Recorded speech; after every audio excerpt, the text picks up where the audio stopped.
మీ personal interviews మరియు వ్యాపార ప్రకటనల కొరకు ఈ నెంబర్ని సంప్రదించండి. హాయ్ హలో నమస్తే, నేను మీ కట్ట కార్తీక్. ములుగు జిల్లా వాజేడులో ఎస్ఐ ఆత్మహత్య అనేటువంటిది సంచలనంగా మారింది. ఆ కేసులో కూడా అనేకమైనటువంటి విషయాలు బయటకు వస్తూ ఉన్నాయి. ఒక మహిళ, ఆ మహిళ ఎవరో కాదు, తన ఎంగేజ్మెంట్ చేసుకొని పెళ్లి చేసుకోబోయేటువంటి మహిళ వేధింపుల ఫలితంగానే ఎస్ఐ సూసైడ్ చేసుకున్నారని, ఆ మహిళ ఆ ఎస్ఐ సూసైడ్ చేసుకున్నప్పుడు ఎక్కడైతే రిసార్ట్స్లో ఆ ఎస్ఐ సూసైడ్ చేసుకున్నాడో ఆ పక్కనే ఉండి ఏడుపులు పెడబొబ్బులు కూడా పెట్టిందని, ఇంతకీ ఆ మహిళ ఎవరైనా ఎంక్వైరీ చేస్తే సూర్యాపేట జిల్లాకు సంబంధించిన వ్యక్తి ఇప్పటికే 3 మగవాళ్ళ మీద ప్రేమించి పెళ్లి చేసుకుంటానని నన్ను మోసం చేశారని కేసులు పెట్టిన వ్యక్తిగా తెలుస్తూ ఉంది.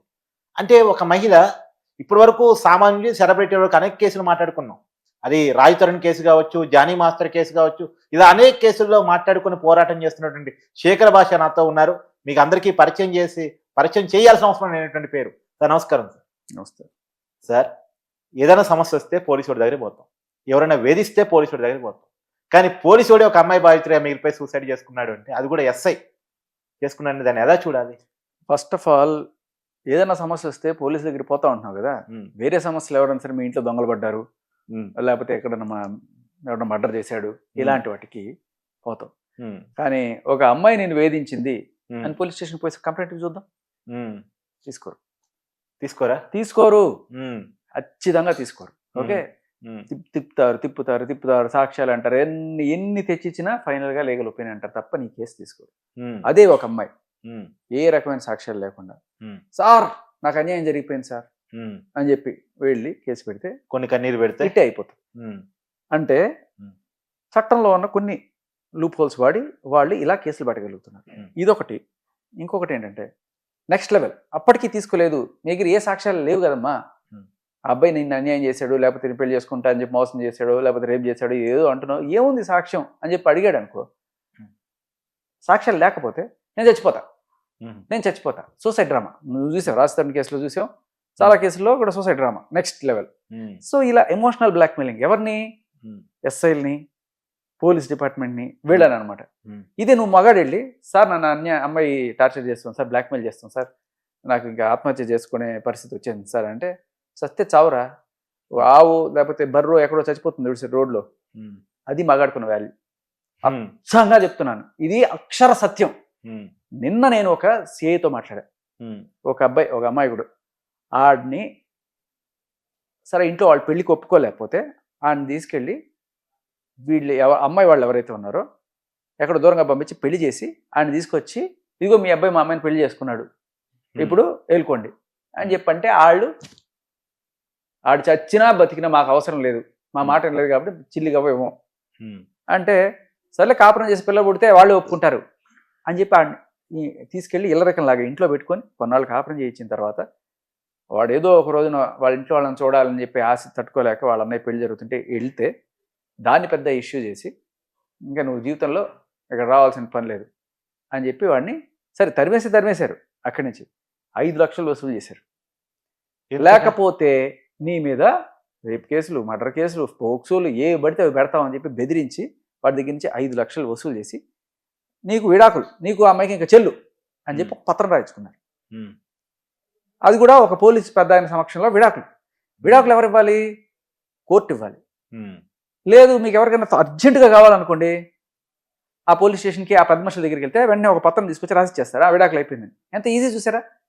పాపం పిచ్చోళ్ళు తెలియక 6 నెలలు సంవత్సరాలు సరిపడి కోర్టుల చుట్టూ తిరుగుతుంటారు, విడాకులు అవ్వవు. కానీ వీళ్ళ దగ్గరికి వెళ్తే ఒక పేపర్ మీద సంతకం అయిపోయింది, పో మీకు విడాకులు అంటే, వాడు పిచ్చోడు నమ్మేసి 5 లక్షలు వాళ్ళకి ఇచ్చుకొని, ఇప్పుడు లబోదీపో ఇవన్నీ కూడా ఎక్కడ చెల్లవంట కదా, నా 5 లక్షల పరిస్థితి ఏంటి, దానికి వడ్డీలు కడుతున్నాను నేను తీసుకొచ్చి చెప్పి వాడు ఏడుస్తుంటే, వాడు వచ్చి మీడియాలో చెప్పుకుంటే, ఈ అమ్మాయి వాళ్ళ అమ్మాయి ఇద్దరు వెళ్ళి అక్కడ పోలీస్ కంప్లైంట్ ఇచ్చి, మేము చచ్చిపోతాం, ఎమోషనల్ బ్లాక్మెయిల్ చేస్తే, ఇంకా ఆయన చేసే పని లేక సిఐ ఇంకేం చేయాలో తెలియక వెంటనే చేశాడు. ఈ అబ్బాయిని పట్టుకొచ్చి అక్కడ చేస్తే, ఈ అబ్బాయే చచ్చిపోదాం అనుకుంటున్నాడు, తట్టుకోలేక, ఆ టార్చర్ తట్టుకోలేక కొట్టారంట. పాపం అన్నీ అబ్బాయి చెప్తుంటే నాకు బాధ వేసింది. సరే చెప్తున్నా, అన్నీ ఎందుకు చెప్తున్నానంటే, బేసికల్లీ కొంతమంది అమ్మాయిలు ఏం చేస్తారంటే, సార్ నాకు అన్యాయం జరిగిపోయింది సార్ అని చెప్పి ఫస్ట్ ఒక పోలీస్ స్టేషన్కి వెళ్ళి అక్కడే ఎస్ఐని పరిచయం చేసుకుంటారు. తర్వాత ఈ కేసులోని కాదు, మామూలుగా. సో వీళ్ళకి ఎలా పరిచయాలు అవుతాయంటే, ఒక్కొక్కసారి దారిలో వెళ్తున్నప్పుడు ఏదో యాక్సిడెంట్ జరిగిందో, లేకపోతే అక్కడ వెళ్ళి కంప్లైంట్ చేస్తానను, లేకపోతే ఏదో ఒక రకంగా పోలీస్ స్టేషన్కి వెళ్ళి అక్కడ కంప్లైంట్ ఇవ్వడం అనేది అలవాటు చేసుకుంటారు. వెళ్ళినప్పుడు అక్కడ ఎస్ఐ తోటి ర్యాపో పెంచుకుంటారు. సార్ నా కేసు ఏమైంది సార్, నా కేసు ఏమైంది సార్, నా కేసు ఏమైంది సార్ 4 సార్లు అడిగి, సార్ నేను పోలీస్ స్టేషన్కి వస్తే బాగుండదు సార్, బయట ఎక్కడన్నా కలుద్దాం సార్, కొన్ని సాక్ష్యాలు ఇస్తాను సార్, లేకపోతే అది సార్ ఇది సార్ అని చెప్పి బయటికి పిలవడం. మెల్లగా మాస్క్లు వేసుకునే ఉంటారు వీళ్ళంతా, ట్రాప్ చేస్తారు. ట్రాప్ చేసిన తర్వాత ఏంటి, ఎక్కడో ఒక చోట ఆ మగ వీక్నెస్ తోటి లొంగాడు అనుకోండి ఆయన, సరే అమ్మాయి బాగుంది కదా అని ఆ ప్రలోభానికి గురై ఆయన ఆవిడతో ఎంజాయ్ చేయడం, లేకపోతే తిరిగినా చాలు, కాల్ రికార్డింగ్ ఉన్నా చాలు, వీళ్ళకి ఇదే పని, దందా చేసే వాళ్ళకి పెద్ద ఎక్స్టార్షన్ ఇది. రికార్డులు చేసుకుంటారు. రికార్డులు చేసుకున్న తర్వాత అది కూడా ఒక ఫోన్ లో మాట్లాడితే ఇంకో ఫోన్ లో చేసుకుంటారు. ఇలాంటివన్నీ చేసి ఫైనల్ గా వాళ్ళని బ్లాక్మెయిల్ చేస్తారు. ఇలా బ్లాక్మెయిల్ కి రైట్ నో గురవుతున్న ఎస్ఐల సంఖ్య 100ల్లో ఉందంటే నువ్వు నమ్ముతావా? అవునా? 100ల్లో ఉంది. సంచలన విషయం ఇది. నాకు తెలిసే కనీసం ఒక 10-15 మంది ఎస్ఐలు ఇలా చాలా మంది అమ్మాయి ట్రాప్ లో ఇరుక్కున్న ఎస్ఐలు.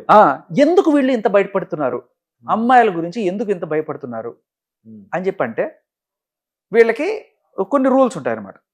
సో అమ్మాయి వచ్చినప్పుడు కేసు తీసుకోవాలి, లేదు వీళ్ళతో యాక్సెప్ట్ చేయకపోతే పై ఆఫీసర్. అరే ఎస్పీలు, డిఎస్పీలు, సిఐలు వీళ్ళు కూడా ఈ చట్టంలో ఇరుక్కొని ఇబ్బందులు పడుతున్న సిచ్యువేషన్స్. సో వీళ్ళు ఎప్పుడైతే ఫస్ట్ టైం వీళ్ళకి కొత్త మొగుడు కొట్టాడనో లేకపోతే ఏదో ఇంకా తెగించి వెళ్ళి పోలీస్ స్టేషన్లో కేసు పెట్టడానికి వెళ్ళినప్పుడు వీళ్ళు రుచి చూస్తారు. ఓహో మనకి ఇక్కడ పెద్దపేట వేశారు, దాటిన తర్వాత మనల్ని కూర్చోబెట్టరు, మనల్ని కొట్టరు, మనల్ని ఏమి చేయరు, ఇదేదో మనం వాడుకోవచ్చు. తర్వాత కొంతమంది ఎస్ఐలు ఎవరైనా సరే ఈ అమ్మాయి బాగానే ఉంది కదా అని చెప్పి బయటకు వెళ్దాం అన్నట్టు అటు ఏమన్నా చేస్తే అక్కడి నుంచి అడ్వాంటేజెస్ కూడా మొదలెడతారు అనమాట. సిస్టమ్ని చాలా ముద్దుగా వాడుకుంటూ, అందరు కాదు కొంతమంది. తర్వాత లక్షలు ఆయన దగ్గర నుంచి పొందడం, బ్లాక్మెయిల్. తర్వాత అయిపోయిన తర్వాత ఫైనల్గా ఒక రోజు సెటిల్మెంట్. ఎందుకంటే ఎన్నాళ్ళు వీడితోనే ఉంటాను, ఇంకొకళ్ళు. సో ఇలా ఒకళ్ళ తర్వాత ఒకళ్ళు ఇలా జరుగుతూనే ఉంది. ఇది ఫుల్ స్టాప్ పెట్టమంటే ఎలా సార్? నీకు చెప్తా. ఇంకొక ఫుల్ స్టాప్ కాదు, నీకు నాకు జరిగింది అనుకో, ఎవరన్నా అమ్మాయి కార్తిక్తో తిరిగి ఆ ఫోటోలు లేకపోతే వీడియోలు పెట్టుకొని మీ ఇంట్లో చూపిస్తా, లేకపోతే మీ మీడియా సంస్థకి ఇచ్చేస్తా, బయటకి ఇచ్చేస్తా అంటే ఇచ్చుకో, ఏమైనా చేసుకోపో అని చెప్పి అనే ధైర్యం నీకు ఉంటుంది. కానీ అదే ఒక పోలీస్ ఆఫీసర్కి జరిగితే రేపు నా ఉద్యోగం పోద్ది. అవును, ఎస్పెషల్ పోలీసే కాదు, గవర్నమెంట్ వాళ్ళు ఎవరైనా సరే అవును ఉద్యోగం పోద్ది, లైఫ్ అయిపోద్ది. గవర్నమెంట్ ఉద్యోగుల్లో కూడా పోలీసులు చాలా సున్నితమైన ఇది అనమాట. దీంట్లో ఆ పై ఆఫీసర్ తెలిస్తే నన్ను తీసేస్తాడేమో, నీకు ఏం చేయాలి, నా ఉద్యోగం పోద్ది, నా జీవితం పోద్ది, నా పరువు పోద్ది, ఇలాంటివన్నీ కూడా వచ్చేసి ఇంకా ఆయన ఏం చేస్తాడంటే ఫైనల్లీ సూసైడ్. ఇవాళ మనం చూస్తుంది అదే. సరే, ఒకవైపు ఒకనాడు గృహహింస కేరుతో మగవారు వేధించటం, లేదా ఇంకో రకంగా వేధించటం, అమ్మాయిల మీద అఘాయిత్యాలకు పాల్పడటం, యాసిడ్లు పట్టుకుని తిరగటం, ఇవన్నీ గతంలో మనం విన్నాం. ఇప్పుడేం సార్ రివర్స్ లో వినాల్సి వస్తుంది? రాజుతరైనా, జానీ మాస్టర్ అయినా, ఇప్పుడు ఈ ఎస్ఐ అయినా అమ్మాయిలు వేధిస్తున్నారు, అమ్మాయిలు కేసులు పెడుతున్నారు, అమ్మాయిలు టార్చర్ చేస్తున్నారు. ఏంటి అసలు? కల్చర్ మారిందా, లోకం మారిందా, ఏంటి? అందరు అమ్మాయిలు ఎలా చేయరు, అందరు కాదు, ఖచ్చితంగా అందరూ కాదు. వీళ్ళు కరెక్ట్ గా లక్షల్లో ఒక 100 మందో అలా. అవును, అంటే 1% కూడా దుర్వినియోగం చేసేవాళ్ళు. వీళ్ళు ఏంటంటే ఒకసారి అలవాటు పడ్డ తర్వాత కొంతమంది నార్సిస్టిక్, ఇలా కొంతమంది సైకోలు, లేకపోతే ఈ చదువు కాకుండా సొంతంగా కాళ్ళ మీద నిలబడి సంపాదించుకోవడం కాదు మనకి, ఇలాగే లేదు లైఫ్లో కొన్ని రెడ్ హ్యాండెడ్గా దొరికిపోయి మొగుడు ఇంటి నుంచి తరిమేసిన వాళ్ళు వీళ్ళు ఉంటారు కదా. ఇంక వీళ్ళకి లైఫ్లో మనల్ని ఎవడు పెళ్లి చేసుకోడు అని చెప్పి అనుకునేవాళ్ళు, ఇంక ఇదే ఏదో రకంగా బతకాలి, ఎక్స్టార్షన్ చేస్తూనే బతుకుతారు. సో కార్తీక్ అనుకో బెదిరిస్తారు, అమ్మో పోలీసులు కేసు చెప్పి భయపడిపోయావు అనుకో ఎంతో కొంత వసూలు చేస్తారు. భయపడేది అనుకో నీ మీద కేసు పెట్టి ఆ ఎస్ఐని బెదిరిస్తారు, ఫైనల్గా ఎస్ఐ దగ్గర నుంచి వసూలు చేస్తారు. సో ఇది జరుగుతున్నది చాలా మందికి. అంటే చాలా మంది ఎస్ఐలకి ఇది తెలియకపోవచ్చు, కొత్తల్లో బిగినర్స్ మిస్టేక్స్ అంటారు కదా, చాలా మందికి నిజంగానే తెలియదు. ఫస్ట్లో అది తెలుసుకోవడానికి కొంత ఇది పడుతుంది అనమాట, టైం పడుతుంది. కాకపోతే ఈ లోపలే ఇలా బలైపోతుంటారు. సో మీరు చెప్పినట్టు ఆవిడ ఆల్రెడీ ఈయన ఫస్ట్ టైం కాదు, 1, 2, 3 మీరు 3 అనుకుంటున్నారు, అంతగా తెలియనివన్నీ ఉన్నాయో. తెలిసింది ఘోరంతా, తెలియదు కొండ.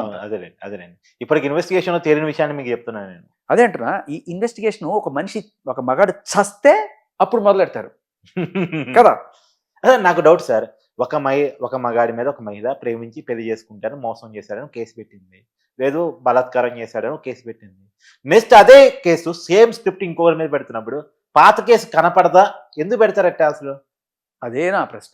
దీని గురించే నేను పోరాటం చేస్తున్నాను. చట్టంలో కనీసం ఈ ఒక మార్పైనా చేస్తే ఉమ్, ఇట్లాంటి ఎక్స్టార్షనిస్టులైనా మనం ఆపచ్చు కదా. ఉమ్, ఒకళ్ళకి ఈ స్టేషన్లో తెలియకుండా ఈ స్టేషన్లో తెలియకుండా ఈ స్టేషన్ అలా కేసులు పెట్టుకుంటూనే పోతుంటారు. మొన్న వైజాగ్లో ఒక అమ్మాయి దొరికింది కదా, 7 మంది మీద ఇట్లా చేసింది. దొరికినవి 7. అవును చాలా మంది అంటే ఆన్ రికార్డ్ లేనివి చాలా ఉంటాయి. వీళ్ళు అవును. వసూలు చేసేసి కామ్గా సెటిల్ అయిపోతుంటారు అనమాట. అంటే వైజాగ్ first అమ్మాయి ఆధార్ కార్డు నెంబర్ కొట్టగానే అమ్మాయి గతంలో పెట్టిన కేసు రావాలి. రావాలి. అవును. ఇది పోలీస్ వ్యవస్థలో సమూలమైన మార్పు జరగాలి. నిన్నగాక మొన్న సుప్రీంకోర్టు ఒక తీర్పు ఇచ్చింది కదా, ఉమ్, కావాల్సిన ఇష్టపూర్వకంగా శృంగారం చేసేసుకొని ఉమ్, తర్వాత ఫైనల్ గా వాడి మీద రేప్ కేసులు ఉమ్, ఇవన్నీ కూడా పెడితే చూస్తూ ఊరుకోబోమని చెప్పి గట్టిగా ఇచ్చింది. అవును. ఎవరు తీసిన గోతులో వాళ్లే పడతారంటారు చూసారా. ఇట్లాంటివి ఏమన్నా వచ్చినప్పుడు పోలీసులు 2 కేసు పెట్టేద్దాం ముందు వెనక చూసుకోకుండా పెట్టేయడం ఏమవుతుంది ఇప్పుడు?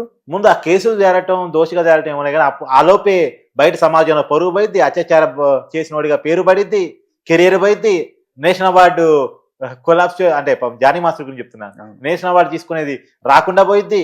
అవును. Thank you sir, thank you so much.